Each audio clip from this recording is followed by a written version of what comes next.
Sige kag simba, kada Domingo kasimba. Apan ang imong batasan, sus pagkapait lang gayo.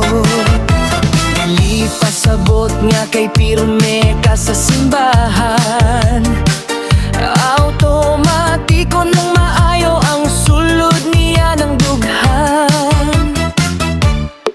Kusog ka ayaw mo singgit og hallelujah, kabisado pa ang mga kanta sa pagdayikan niya. Apan pagawa sa pultahan sa simbahan, balik na pud sa karan, balik sa binuang. Aduna may mga tawo nga maayong manulti, apan sa ilang isig kat tawo walay pagtahod ug bili.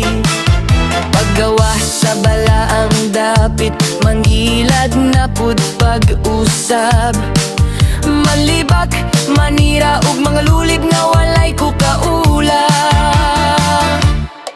Kusog ka ayaw mo singgit og hallelujah, kabisado pa ang mga kanta sa pagdayikan niya. Apan paggawa sa pultahan sa simbahan, balik na pud sa karan, balik sa binuang.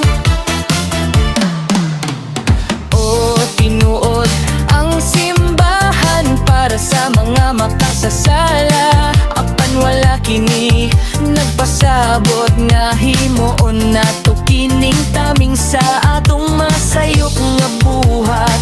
Ang tinuod nga pagbagbo sa Ginoo, makita sa pag-usap sa atong pagkatawo. Simbag simba pero ayaw kalimti, ang tinuod nga pagdayeg na sa lipyon kasing-kasing, dili sa pakitang tawlan. Kusog ka ayaw mo singgit og hallelujah, kabisado pa ang mga kanta sa pagdayikan niya. Apan paggawa sa pultahan sa simbahan, balik na